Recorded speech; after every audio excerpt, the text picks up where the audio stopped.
कृष्ण की बहिनिया भैली अरे विंध्याचल भवनिया हे मयरिया हमरी ना हे मयरिया हमरी ना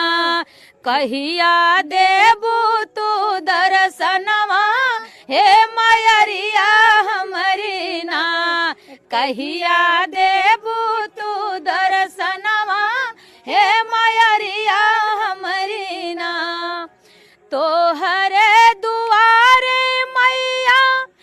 आर लांगड़ा पुकारे हे मयरिया हमरी ना हे मयरिया हमरी ना कहिया देबू तू